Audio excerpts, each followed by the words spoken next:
En esta época es increíble poder entender que nosotros, los que no pertenecíamos al pueblo de Israel, que tenía un concepto bien definido de cómo adorar a Dios, nos involucráramos como gentiles. Este es un misterio. Sin embargo, en esta oportunidad vamos a analizar cómo es que el misterio lo presenta Pablo de una manera extraordinaria y nos da solución.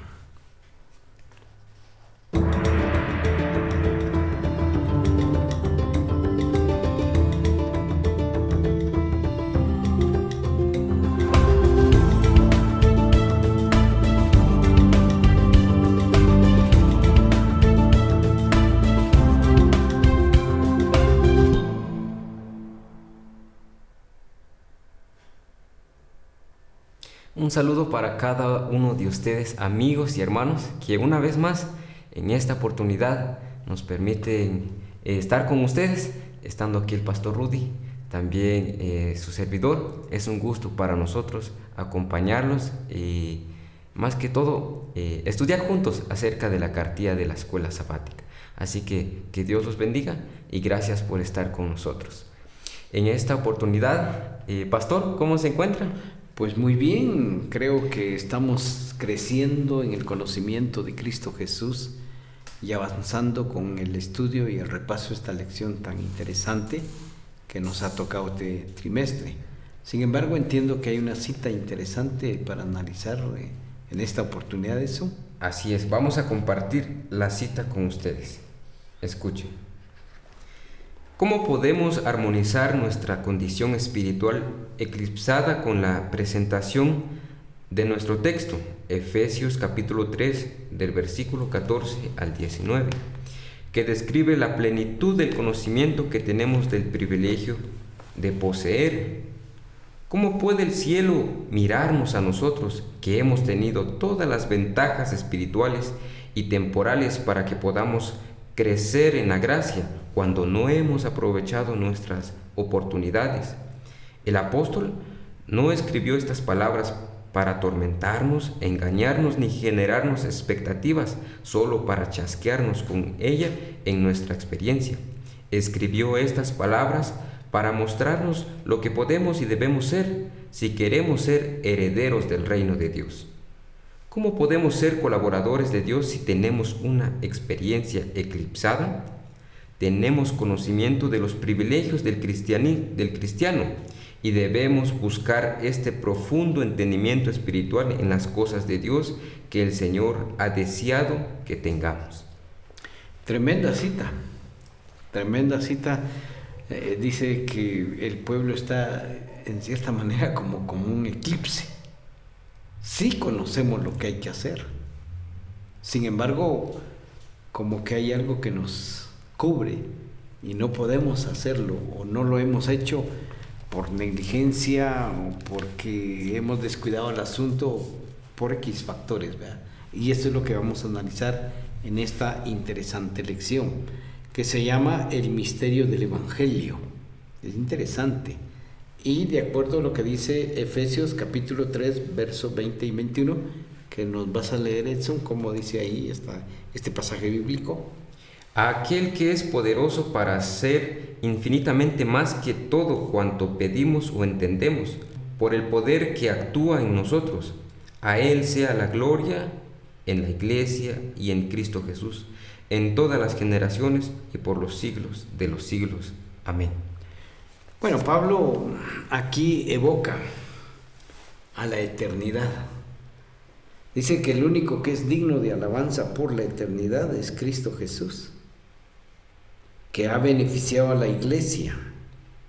La iglesia a partir de Cristo para acá es una iglesia ya amistada, por así decirlo, ¿verdad? Es una mezcla de judíos y gentiles. Entonces, en esa fusión extraordinaria, Pablo menciona que el poderoso Dios es el que merece la honra y la gloria, puesto que ha sido misericordioso con nosotros. Y entendemos, de acuerdo a esto, que su proyecto de salvación no era exclusivamente para el pueblo de Israel, sino se extiende a toda la humanidad de una manera interesante. Pero hay ciertos elementos aquí en este versículo, menciona el compromiso central de la predicación, que es presentar a Cristo Jesús y el Evangelio con toda su claridad. Y además menciona que hay una igualdad entre gentiles y judíos, que son los depositarios de esta verdad y se convierten en la iglesia a partir de Cristo, que es la que va a tener el privilegio de anunciar al mundo de este misterio extraordinario de la salvación. De eso nos habla. A partir de Cristo. Y eso sería la clave de la epístola. Ya que aquí en Efesios 3, 20, 21, lo que quiso dar a entender ahí Pablo era que todo, la dádiva, todo venía de Cristo Jesús. Correcto. De Él venía todo. Pero cuando hablamos de este elemento que es interesante, Pablo no está diciendo que en el pueblo de Israel antiguamente, antes de Cristo, de manera presencial, por supuesto, pues Él ya existía. Solamente que Israel no lo entendió, porque en la figura del Cordero siempre es el mismo Evangelio, no cambia. El pueblo de Israel tenía un cometido, ser la luz para todas las naciones del mundo, pero lamentablemente ellos no lo entendieron y no estuvieron en la acción de serlo. Ahora lo entendemos nosotros, y es interesante que entonces se extiende ya cuando Cristo en presencia viene personalmente, y Pablo, que es judío, entiende esta preciosa verdad. Por eso es que la primera parte de esta lección nos habla del apóstol, que está dedicado a los gentiles y que está preso.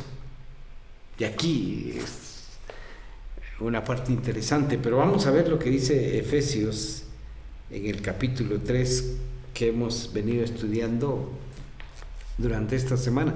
Me imagino que todos han leído este capítulo, pero lo que a mí me impresiona es la forma en que se presenta Pablo. Eso, cuando uno quiere aplicar a un trabajo, lleva su currículum vitae, y uno, bueno, dependiendo, trata de hacer todo lo posible para que vaya bien sólido ese currículum, dice maestro de educación primaria, con experiencia en tal área de la vida. Aparte de eso, tiene un diplomado en esta eficiencia. Además, laboró en la empresa tal, con cartas de recomendación, si es posible, del alcalde, del gobernador, y a veces del líder religioso, ¿verdad? O de la autoridad de la población, si estamos bien organizados como comunidades. O sea, tratamos de ponerle todos los argumentos posibles para demostrar que es una persona honorable, digna y respetuosa. Pero nunca he visto yo un currículum vitae que diga, estuvo preso por 3 meses. Causa porque se le acusó de un robo o de un asalto agravado. Y lógico, cualquiera que mire eso en el currículum, hasta estuvo preso, sí. No, mire, gracias, la próxima vamos a llamarlo. Es interesante eso. Ahora, Pablo, aquí lo más deshonroso en el siglo I era estar preso. Socialmente eso era vergonzoso. Lo más terrible. Igual el día de hoy, ¿va? El que se fue a la cárcel, ¿y por qué? ¿Qué hizo? Noticias, sorprende, preocupa. Y sí, los comentarios. Pero el currículum de Pablo primero dice prisionero. Así se presenta. Miren, hermanos, yo estoy prisionero. Prisionero por Cristo, dice. Aunque Nerón me tiene preso, pero no es vergüenza para mí estar preso, porque estoy preso por una verdad solemne, extraordinaria. Soy apóstol de Cristo, pero estoy prisionero, dice. Y luego presenta argumentos negativos de su personalidad, con un objetivo. Primero dice, soy de los pecadores el primero, dice. Y de los santos de la iglesia el último, dice. Y luego dice, aparte de eso, mi antecedente antes de ser cristiano, perseguidor de la iglesia, dice. Qué presentación la que él hace de su personalidad, qué perfil presenta él de lo que él es.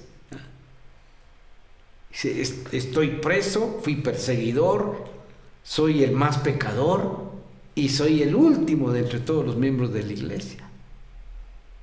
Pero ahí hay grandeza, pues, porque él se humilla. Él se presenta como una persona no digna. ¿Por qué razón? Porque exalta a Cristo Jesús. Y le recomienda a los hermanos de la iglesia de Éfeso que lo más grande y lo más solemne es Cristo Jesús. ¿Por qué? Porque Jesús se despojó de todo, de su gloria, de todo su poder, de todo, y vino a vivir en esta tierra humildemente como un manso cordero, que no utilizó su poder en favor de él personalmente, pero sí utilizó su poder en favor de los seres humanos, tanto así que llegó hasta la muerte misma, injustamente. Entonces Pablo dice, él es el más grande, yo soy indigno. Pablo dice, yo soy basura, él es grande. Entonces, hermanos, yo les presento a este Cristo maravilloso, por el cual yo lo he perdido todo y estoy preso. Pero es que lo que yo hago ni siquiera llega así a diríamos a un 50% de lo que hizo Jesús. Él hizo mucho más, siendo Rey de Reyes, Señor de Señores, se despojó, pero yo lo presento a él con todas mis debilidades. Es extraordinario eso. Y es que hay algo también que vamos a comentar aquí en la presentación que hizo Pablo de su persona, hablando de este personaje Pablo, enfatizando todo esto como cómo se presenta él. Dice el comentario bíblico que se presenta de esa manera porque su preocupación era más por sus hijos espirituales, o sea, por sus hermanos, por los que estaban allá y él encarcelado. Él se preocupaba menos por su persona, sino que su preocupación espiritual por amor era por sus hermanos. Y ese es algo tan grande, sorprendente.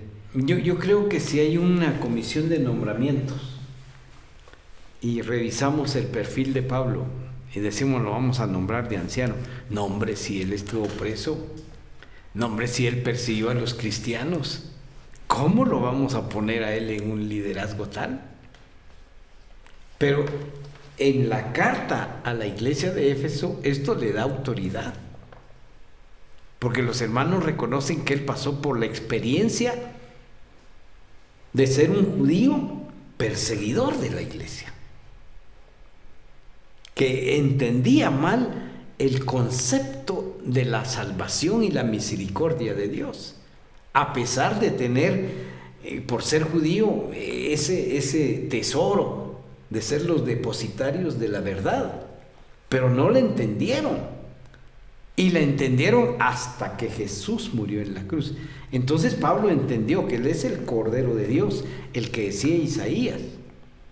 Y entonces él dice, aunque yo soy judío, aunque teníamos todo el conocimiento de la verdad y de la verdadera adoración, estuvimos cerrados en la aplicación.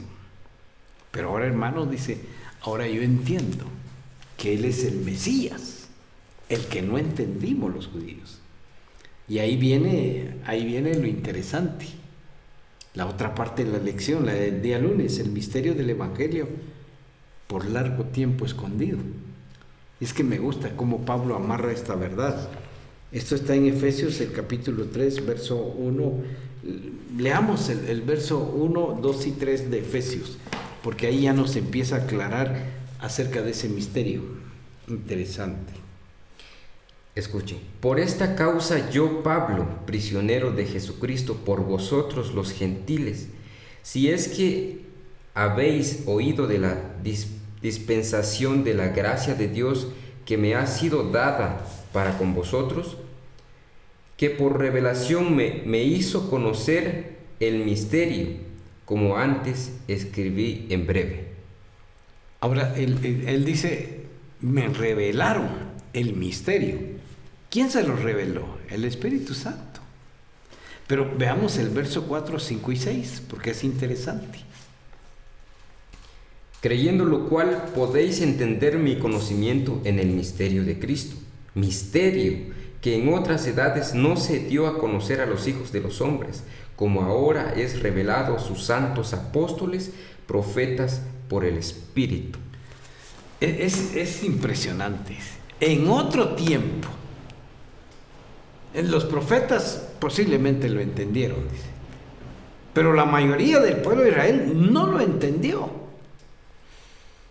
Este misterio ellos no lo entendieron, solo miraban al corderito que era símbolo del Mesías, que habría de venir cada mañana y cada tarde. Pero ahora, dice Pablo, con la muerte de Cristo, ahora sí entendemos este misterio. Que el misterio es que Jesús iba a venir y que no iba a reinar poderosamente, sino que iba a ser un humilde cordero para expiar el pecado de los hombres, porque ahí menciona la gracia que fue otorgada por Dios, dice.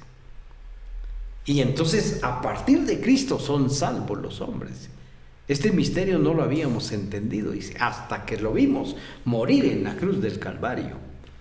Y por esa razón, por esa muerte, ahora se extiende que el evangelio es no solamente para los judíos, sino para todos los gentiles, dice. Esta es la belleza del evangelio, que por edades no las habíamos entendido, por un largo tiempo. Y ahora lo comparto, dice Pablo, ahora lo entendemos. Qué interesante eso. Sí, y es que Pablo fue grandemente privilegiado porque a él fue quien se le reveló. Tanto que anteriormente también se les trataba de dar a entender esto a los apóstoles, pero tardaron tanto en entenderlo.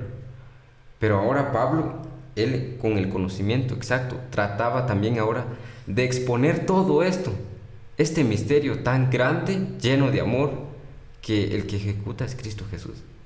Y es algo asombroso. Ahora, hay varios elementos que también sacuden a la comunidad judía de la época de Pablo y la comunidad filosófica que practicaban en Éfeso y todas las tradiciones espiritistas que ahí practicaban. El impacto es grande, porque Pablo les dice, mire, todas sus cosas, sus costumbres y tradiciones de Éfeso, y de hecho pues abarca todo el mundo, dice, mire, todas sus ideas que tienen en la filosofía, el concepto que tenían los judíos queda tirado. ¿Por qué razón? Porque el misterio de Dios es grande. Su Hijo, Dios mismo, que es Jesús, muere. Y al morir, entonces toda esa forma de que el hombre busca cómo salvarse por ideas filosóficas, por ideologías, por superar y alcanzar éxito en la vida en diferentes situaciones que se dan por mentalidad humana, pues no tiene sentido, dice. Lo que sí tiene sentido es lo que Dios hizo por nosotros. En otro tiempo, dice Pablo, yo como judío, yo pensaba que había que ser religioso riguroso para alcanzar la salvación. Pero hoy me doy cuenta que hay que ser humilde y entender que Jesús se humilló y sus seguidores tienen que ser humildes y compartir con todos los habitantes del planeta para reflejar la gloria de Dios, que es la otra parte de la lección, ¿verdad? La iglesia reveladora de la sabiduría de Dios. Porque estamos nosotros aquí como iglesia con un cometido, con un objetivo. Pero ¿qué dice Pablo en Efesios 3, 7, 8 y 9? ¿Cómo dice ahí Efesios 3, 7, 8 y 9? Del cual yo fui hecho ministro según el don de la gracia de Dios dado a mí por la operación de su poder. A mí, que soy menos que el más pequeño de todos los santos, me es dada esta gracia de predicar entre los gentiles el evangelio de las inescrutables riquezas de Cristo. Eso es interesante porque dice, a mí que soy menos que todos los santos. Normalmente en la teología judía, el líder fariseo, el líder saduceo, el líder eseño, el líder iscariote eran los que tenían la posibilidad de transmitir esta verdad. Y en la filosofía griega, que es la que invade Éfeso en esa época de Pablo, es el maestro filosófico, el seraptra, el preceptor que guía a los niños con la enseñanza filosófica, es el encargado. Pero ahora Pablo dice, mira, todo eso se queda a un lado, los títulos profesionales, la preparación, porque me lo ha revelado el Espíritu Santo, dice. Es interesante. O sea que para el Evangelio no es cuestión de profesionalismo, de títulos, aunque es importante. Pero cuando el Espíritu Santo toca a una persona, esta persona se vuelve un instrumento de Dios, aunque sea el más pequeño de todos los santos en la iglesia. ¿Qué declaración? Y eso es grande a pesar del gran privilegio que él entiende que se le dio, que se le concedió. Él también se toma como el más imperfecto, pues, claro, el menos indicado, el que lo podía hacer. Pero fue declarado por Dios ministro del Evangelio. Exacto. Ahora, ¿qué dice el verso 10, 11 y 12 de ese mismo capítulo 3 de Éfeso, que es tan interesante? Para que la multiforme sabiduría de Dios sea dada a conocer por la iglesia a los principados y potestades en los lugares celestiales, conforme al propósito eterno que hizo en Cristo Jesús, Señor nuestro, en quien tenemos seguridad y acceso con confianza por medio de la fe de Él. Ahora, aquí entra otro factor interesante, dice, para que la iglesia, dice, dé a conocer la gloria de Cristo y de Dios, dice, por la fe. Aquí es donde Pablo cambia el rumbo. Antes la idea era que solamente el pueblo de Israel podía demostrar la gloria de Dios. Y solo el anciano que entraba una vez al año al santuario, en el día de la expiación, veía la gloria de Dios. Pero ahora viene Pablo y dice, ahora toda la iglesia, por el trabajo del Espíritu Santo, puede ver la gloria de Dios, y no solamente verla, sino reflejarla a todos los principados, a todos los reyes, a todas las naciones. Y esto quiere decir que la iglesia se vuelve una carta abierta al mundo. Tiene que dar testimonio de ese evangelio. Por eso la cita del principio. ¿Estamos eclipsados o estamos reflejando la gloria de Dios? Es la incógnita. Y en este misterio la iglesia juega un papel importantísimo, lo que no hizo el pueblo de Israel antiguamente. Porque ellos se conformaron con tener la verdad, pero solo para ellos, y no la compartieron. Ahora la iglesia hoy recibe esa verdad, pero tiene que compartirla, para que todo el mundo y todos los habitantes de esta tierra, pues, sientan la belleza del evangelio. Y aquí hay otro elemento muy interesante cuando menciona a la iglesia.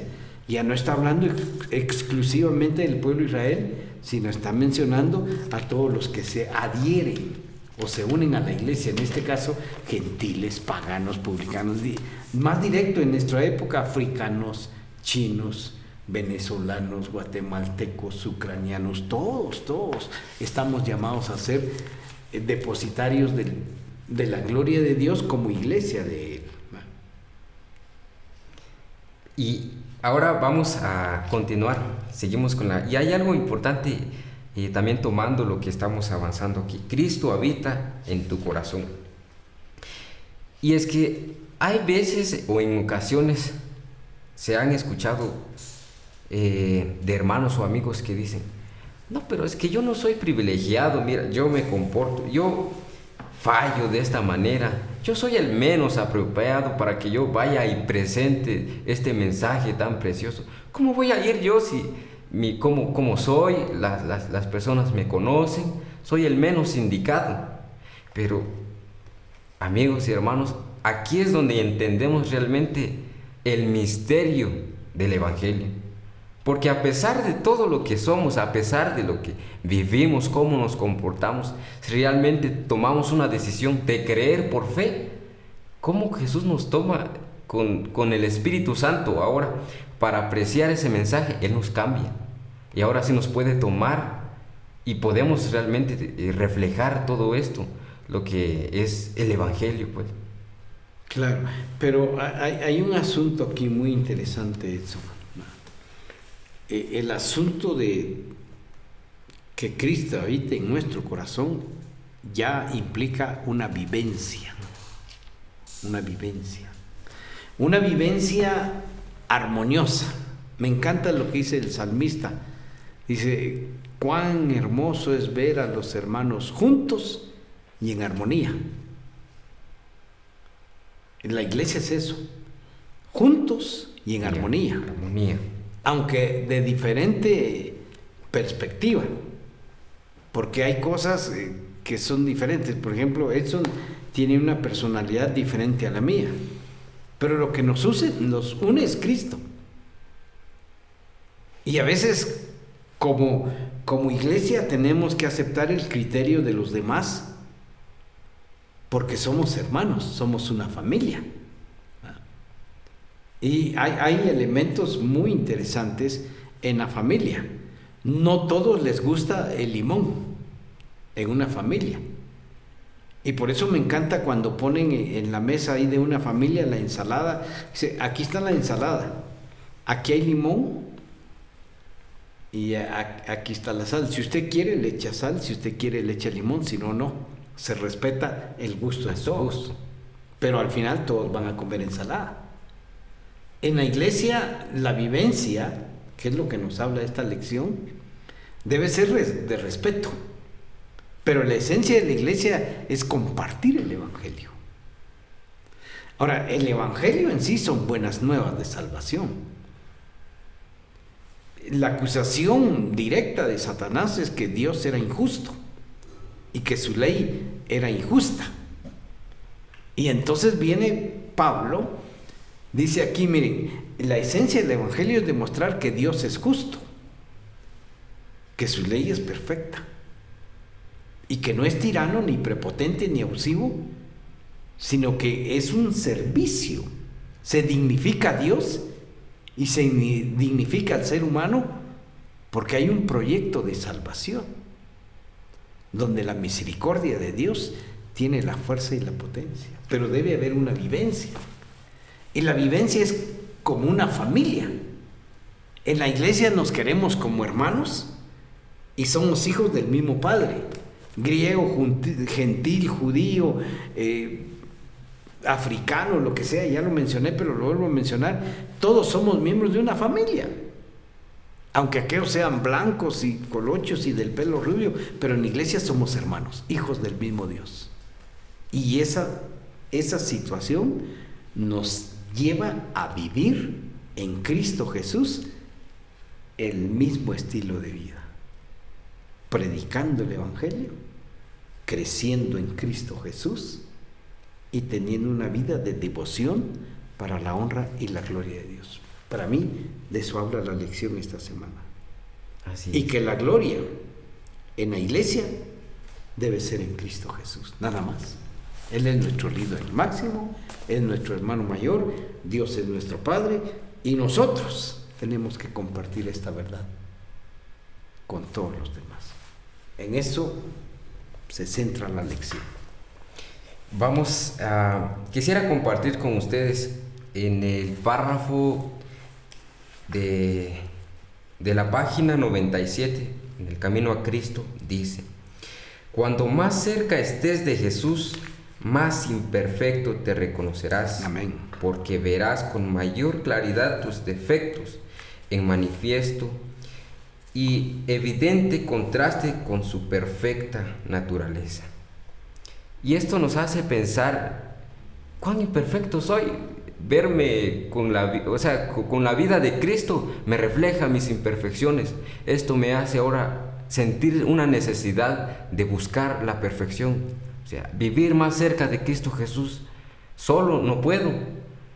Y entender que tengo una necesidad grande de perfeccionar mi vida. Entender que hay algo dentro de mí que seguramente más de alguna vez hemos sentido, que hace falta algo. Vayamos a Cristo Jesús.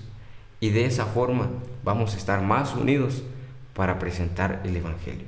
Que Dios nos bendiga. Que Dios nos bendiga. Y el único digno de adoración es Cristo. Y este es el gran misterio, que en Cristo nos unimos todos los seres humanos. Amén.